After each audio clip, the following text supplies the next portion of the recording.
This is another of the interviews we're doing for Black Powder Mag, and I'm fortunate enough to be sitting with Tom Schiffer. Tom, how did you get interested in black powder shooting sports? I got interested in the black powder shooting sports back in the late 40s, and a friend was fortunate enough to have a old original musket, and his daddy took him to a gunsmith. His daddy had been involved in a 22 small bore rifle team. Excuse me, but he knew nothing about black powder. So he took the gun and his son to a gunsmith in Carrollton, Kentucky, and he showed him how to load it and manage the piece. And it was an old conversion musket, and he shot rabbits with it using newspaper for wadding, which I don't recommend for reasons that we'll talk about maybe. But he was using a load of a combination of 5s and 6s for rabbits. And the reason I don't recommend newspaper wadding, it comes out the end of the muzzle often still alight, and smolders in the woods and could fires conceivably start a fire. But at any rate, he was a close friend of mine, and we were in school together, and he was a grade behind me, but we messed with that, and along came the about 1950, and I bought my first muzzleloader, which was a Robbins, Kendall, and Lawrence Mississippi rifle, and it was in excellent condition. It had the spare nipples still screwed in the wood of the patch box, and it had a nothing with it in terms of tooling or bullet molds or information or anything, but didn't take me long to make a bullet mold out of plaster of Paris and pour up some ugly bullets and send them downrange with more authority than precision. That sounds like a fun way to get going. But I knew a gentleman at that time by the name of Ellis Crawford, and he was the curator of a little museum, the Barringer Museum in Devou Park in northern Kentucky, and such was his interest in, I say small boys. I was 15 years old by that time, but I had known him for a couple of years by that time. And I traded when I was 16. I traded that gun, and I don't know how much money. I think I paid $15 for the Mississippi rifle, and I shudder to think what it may be worth today. But I traded it for a Manhattan 36 caliber pistol, for which I had no tooling or any bullet mold or anything. So back to the plaster Paris again, or no? I was over talking to my friend at the museum, Ellis Crawford, one day, and showed it to him, and he had this was an old house, a closet had a piece of plexiglass screwed over the door opening, and inside of there were rifles and pistols and accoutrements on display. He went and got a screwdriver and unscrewed all those screws, took out a 36 caliber Colt bullet mold and loaned it to me. And I went home and ran off a bunch of balls and took it back to him. Things like that you remember all of these years later. It would have been about 1951. Okay. And I went into old Frank Flake's hardware store in Latonia, Kentucky, and asked him for caps. And, young fella, you know what you're asking for? You talking about cap pistol caps? I said, no. I want percussion caps. With that, he gets up and goes in the back room, and I hear all kinds of rummaging around. He came out and he gave me handed me this tin of caps. And I said, how much are they? He says, Lord, I don't know. He says, it's been probably 50 years since I sold any. He just gave them to me, and I still have that cap. Oh, neat. But in getting the Manhattan up and running, being ever the cautious one, I thought, well, if the regular load is somewhere about, I don't know, 25 grains or something like that, I'll cut that charge in half to start. So I did, but before I put it in the gun, I had second thoughts. Let's cut that in half. So I don't know, I had somewhere between 5 and 10 grains of powder in this thing. At which time I aimed at a mark on a tree, which I don't necessarily recommend if it's a locust tree, because that ball bounced back and it hit me right on the breastbone, and it hurt. It didn't even, raise a welt. Yeah. But I shot myself with my first shot. And the 25 grain load had probably penetrated, and you'd never had anything like that happen. Right. That's cool. And I suppose there have been many muzzleloaders over the years since then. A few. I bet that's a conservative comment. Well, what happened to me is that when I graduated from high school and went to college, I put myself pretty much through school, although I had all the support from home in terms of I could always put my feet under the table. Sure. And an occasional $10 bill came my way, but for the most part I earned my way through school. And at that time you could get a pound of powder for about 89 cents, and you could scrounge lead from a local plumber. Oh, yeah. And you know, we used a seat out of an old pair of overalls for patching material, and did very well. The fact that I had world-class competition within an hour's drive from my home colored things considerably. I shot on the rifle team at UK, and had a good deal of fun with small bore, and I still like to putter around with 22s and high-powered rifles and double rifles and long-range rifles. If it shoots a projectile, I'm guessing. Well, more or less. Down here, I, of course, gravitated to the offhand line, and one of my mentors and shall we say just all-around good friend was Jack Rouse, and Jack Rouse had suddenly discovered flintlock rifles, and they seemed to, he and his other buddies, having so much fun with it. We need to try that. So we did, and when I say we did, in company with himself and several others, we were competitors and friends at the same time, which is one of the things that I love about this place, is that we can be arch competitors and the best of friends at the same time.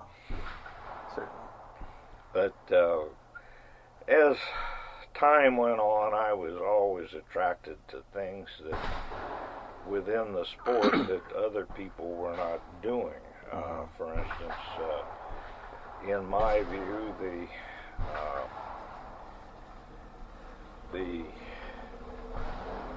highest development of the muzzleloading rifle was the bulleted gun, and it was reached full flower in the last part of the 1800s, Sure. and it was quickly nipped in the bud by these fancy breech loaders that came cartridge along. stuff. And as we noted, they'll never last. But, at any rate, I petitioned the board down here to put in a Schutzen match at 200 yards, which was like it was done in the old days. And, Sure. and as a consequence, about, 6, 7 years later, why it bore fruit. I think in 1975 we had our first match here. The first year, nobody knew what was going to happen, so they were unprepared, and shot it with a round ball. Sure. And we pursued that sport and still at it. The next thing that came up that was a kind of a new venue was long-range black powder shooting, and out of a desire to promote alternate range use on the Walter Klein range, John Grant and I championed black powder cartridge rifle shooting here, which were breech loaders. Sure. And in the consequence of pursuing that, we had a set of targets that were out there, and I thought, well, gee whiz, it'll be easy enough just to put some verbiage in the program and have a muzzle-loading long-range silhouette program. And we did that in the, I would say, the late 80s.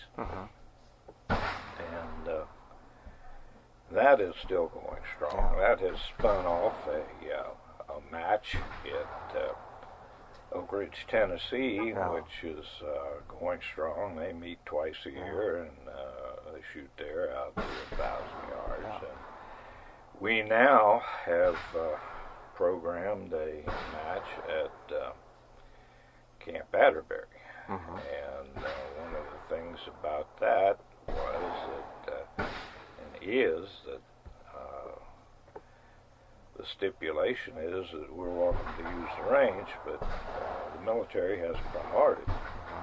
And as a consequence, a sniper school has elbowed us out at this September shoot, as you may or may not know. Pete Terpstra emailed me. My comment was that if we had shut this entire range, Walter Klein range down, and let them use this one, I would do it. And I was pleased to know when I made that comment to the president of his outfit that he agreed. Cool. But anyway, that's kind of a quick trip through my interest in black powder. I still love flintlocks. I still love Schutzen. I still love long range. I was going to ask you, Tom, about the Bowling Green Seminar, rifle making school. My involvement with the seminars was initiated by John Bivens, and they had already had one of them and one of the schools at Bowling Green. And I had invited Lou Sanchez and John to be presenters at a Core Kentucky Long Rifleman group that I was president of at the time, and it was held at Bowling Green, and not at the school, but at the home of one of our Corps members, and Joe Kiesler. And as a consequence of that, he told me the next year, he says, we're having this seminar at Bowling Green, and you're going to be my guest, and your money isn't going to be any good. And so I went and just had a wonderful time with, Wally and Linton and John and Herschel and the ones that were beating and banging. And, I was the official. They made me work. I was the official photographer, and that I took videos of the presenters doing their thing, and it was just a wonderful experience. And I made two friends until they died, Linton and John. Sure. And I have to credit John with a good deal of opening up clearing the air such that people would share their experiences and their information.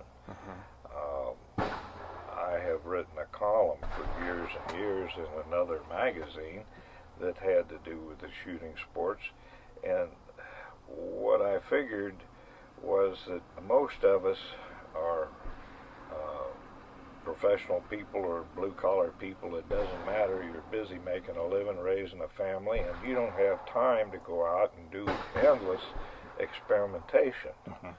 And that, nobody's smarter than all of us. And if we can pool our information, that is to our general benefit. And when I first came down here, the first gun that I made that I was so proud of, I hide from public view now. And John Bivens remarked to me one time that he'd give anything in the world to buy back the first gun he ever made and throw it in the ocean. That has changed to the point that when John Bivens first made nice guns, and he would lay it on the table, practically nobody had the nerve to lay their another one down, gun beside his. Now there's any number of them, and that's John's legacy, and Linton's too. Linton was very closed-mouthed at first, and I credit John with just. You almost had to hit Linton and had to shut him up. I mean, after John got done with him, and it was just wonderful what we learned. Were you down at the seminar in '88 by any chance? No. I'm guessing you were earlier than that. Yes. Okay. I went in '88, maybe 88 through '91, and Linton was still active and stuff like that. Great seminars. I loved my time down there, and there were people. I proved to myself I was never a builder, but what it did do is make me a student of the flintlock, and that was fun. Well, the thing that happened during my presidency is that they lost their home down there, and at Bowling Green. For whatever reason, if I ever knew, I've forgotten. And my brother said to me, who was not involved in the shooting sports, he said, well, why don't you have them up here at NKU? So we had some meetings with those people, and I don't know, 2 or 3 years we had the school up here. And evidently the Bowling Green people were shown the error of their ways or whatever, and they issued a come home. Sure. And they did. Yeah. In fact, my years were, I think, 2 at Bowling Green and 1 up at, I stayed in Florence, I think, but right across the river there. And I think money became an issue, and I didn't come the next year. And before long, they were back at Bowling Green again. So, anyway, well, you look back on things that you have done, and one of the things I was kind of proudest of was starting a long-range match, for the main and simple reason that it brought a man back out of retirement from here, from the Walter Klein Range. He was a skeet shooter, was Bill Roberts, and I always called him Billy Roberts. He hated to be called Billy, but at any rate, Bill came back up here. He had a rick and well-toured cord of cased guns racked up in his back room, some of which he inherited from his daddy and some of which he had claimed on his own over the years. And he took hold of that long-range shooting as if he owned it, and he did. I was going to say. And he is the one who recruited the Tallies and Webbers and Birchfields and Harold Wade. Harold Wade, and those people thought that Bill was God, and he was in his field. He knew his stuff. And God rest him, he's not with us anymore, but he was generous with his advice. He was generous with his considerable talents as a gun maker in getting these old guns up and running.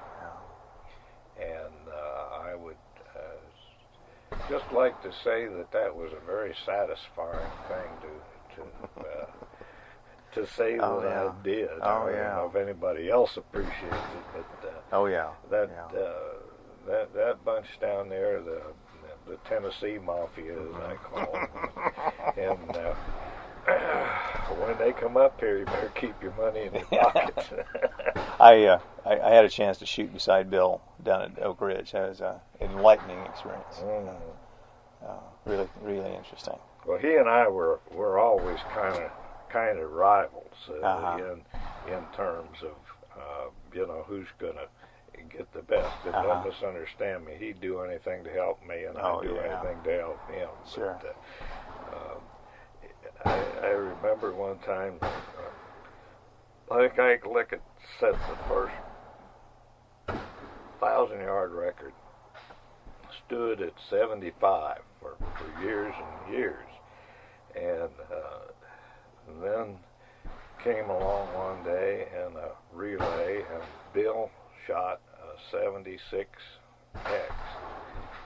and he was, strutting down the line there, and, well, what did you shoot, Tom? And I said, an 81X is all I could do. So it really has to hurt to break a record in a relay and have it eclipsed by somebody else. I know. But God bless him, we sure do miss him, and I don't know what to say except to say that we're trying to carry on in the spirit that he left us.